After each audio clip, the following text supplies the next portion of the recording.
Assalamualaikum warahmatullahi wabarakatuh. Saya Zaid Maulana Abduh. Di sini saya sedikit akan mempresentasikan tugas saya Learning Journal Agenda 3. Yang pertama, kita di sini akan membahas tentang peran ASN. Peran ASN sendiri yaitu adalah perencana, pelaksana, dan pengawas penyelenggaraan tugas umum pemerintahan dan pembangunan nasional melalui pelaksanaan kebijakan dan pelayanan publik yang profesional, bebas dari intervensi politik, serta bersih dari praktik korupsi, kolusi, dan nepotisme. Sedangkan untuk tugas ASN sendiri, yaitu melaksanakan kebijakan yang dibuat oleh pejabat pembina kepegawaian sesuai dengan ketentuan peraturan perundang-undangan. Kemudian memberikan pelayanan publik yang profesional dan berkualitas, serta mempererat persatuan dan kesatuan negara kesatuan Republik Indonesia. Untuk materi yang pertama, saya akan menjelaskan tentang manajemen ASN. Sebelum itu, sebagai pegawai negeri sipil, kedudukan ASN itu sebagai unsur aparatur negara yang menjalankan kebijakan yang ditetapkan oleh pimpinan instansi pemerintah, serta harus bebas dari pengaruh dan intervensi semua golongan dan partai politik.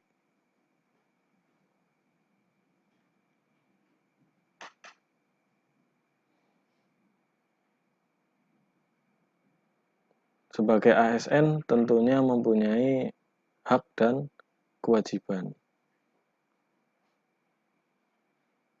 Untuk hak ASN sendiri, setiap orang ASN berhak mendapatkan gaji, tunjangan, dan fasilitas.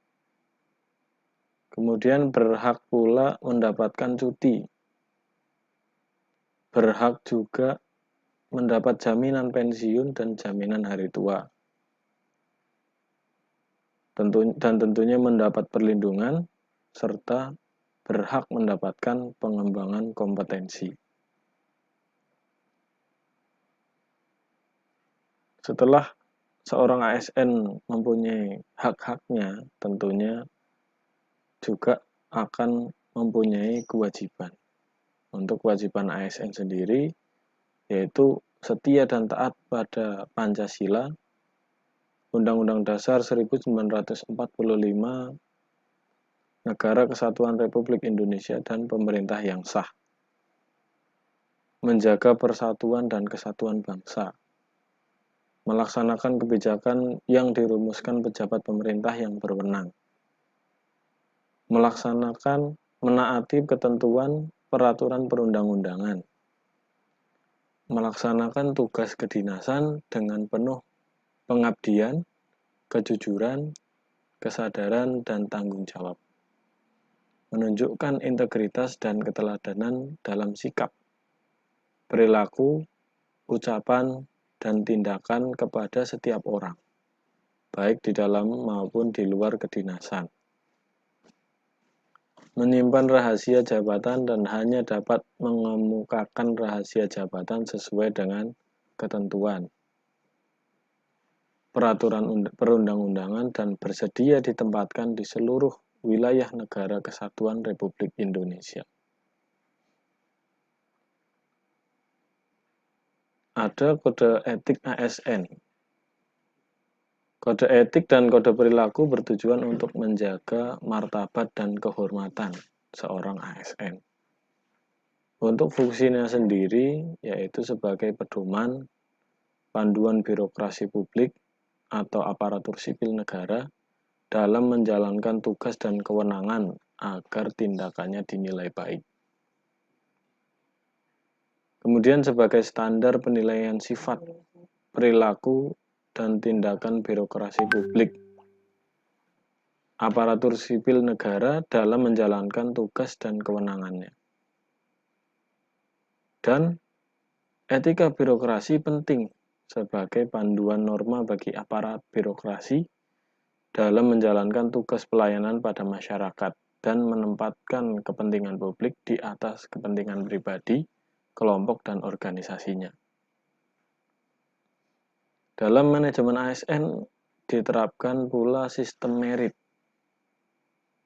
yang tujuannya bagi organisasi tertentu, bagi organisasi yang menerapkannya akan mendukung keberadaan prinsip akuntabilitas yang saat ini menjadi tuntutan dalam sektor publik. Bagi ASN-nya sendiri, menjamin keadilan dan juga menyediakan ruang keterbukaan dalam perjalanan karir seorang pegawai. Ada 3 prinsip merit, yaitu yang pertama keadilan dan kewajaran, yang kedua objektif, dan yang terakhir berbasis kinerja.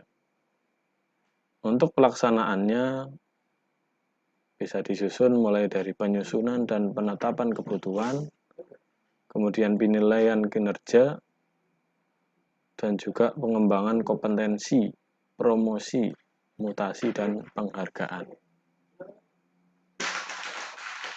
Manajemen PNS itu tata urutannya mulai dari penyusunan dan penetapan kebutuhan, pengadaan, pangkat dan jabatan, pengembangan karir, pola karir, promosi, mutasi, penilaian kinerja sesuai dengan peraturan pemerintah nomor 30 tahun 2019, penggajian dan tunjangan, penghargaan disiplin, kemudian pemberhentian, jaminan pensiun dan hari tua, serta perlindungan.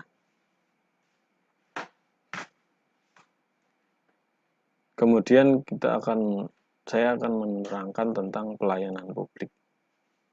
Pengertian pelayanan publik sendiri adalah kegiatan atau rangkaian kegiatan dalam rangka pemenuhan kebutuhan pelayanan sesuai dengan peraturan perundang-undangan bagi setiap warga negara dan penduduk atas barang, jasa, dan atau pelayanan administratif yang disediakan oleh penyelenggara pelayanan publik. Hakikat pelayanan publik sendiri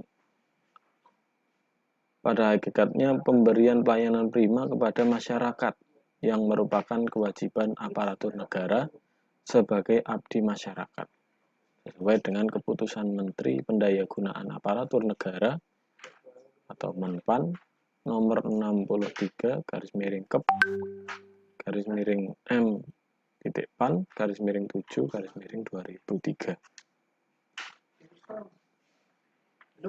Ada 4 klasifikasi pelayanan publik. Yang pertama ada pelayanan administratif, yaitu pelayanan yang menghasilkan berbagai bentuk dokumen resmi yang dibutuhkan oleh publik.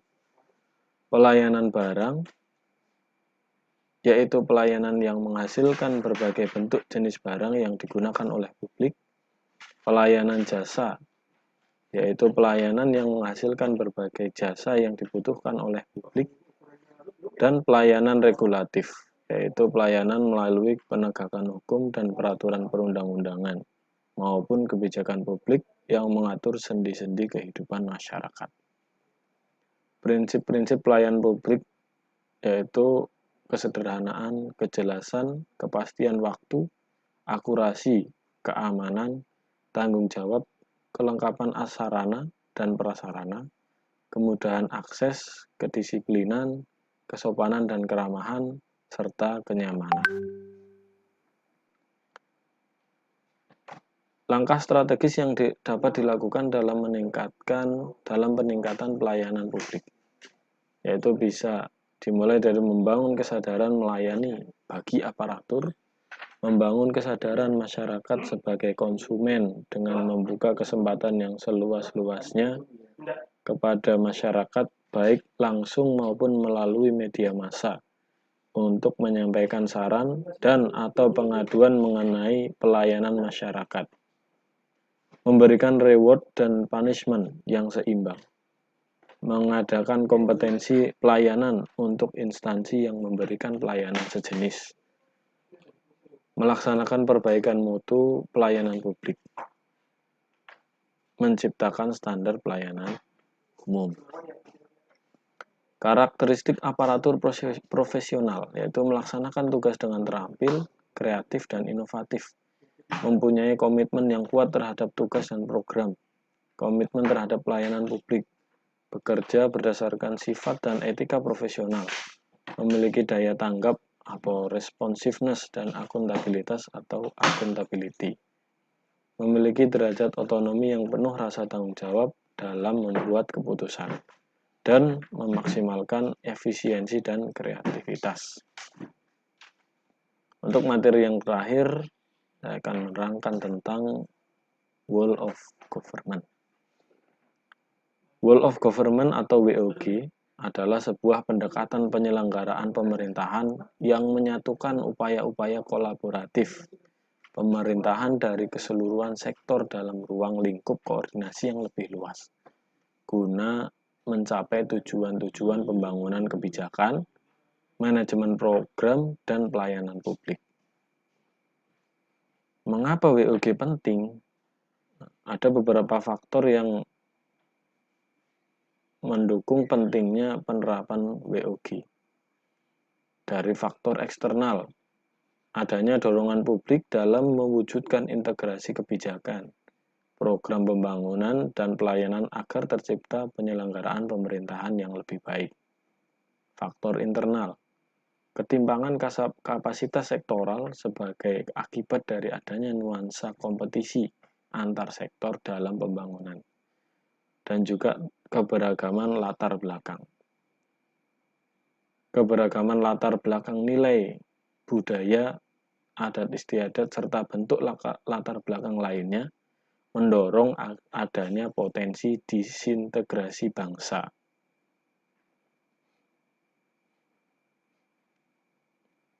Untuk praktek WOG sendiri, yaitu mulai dari penguatan koordinasi antar lembaga, kemudian membentuk lembaga koordinasi khusus, kemudian membentuk gugus tugas dan koalisi sosial.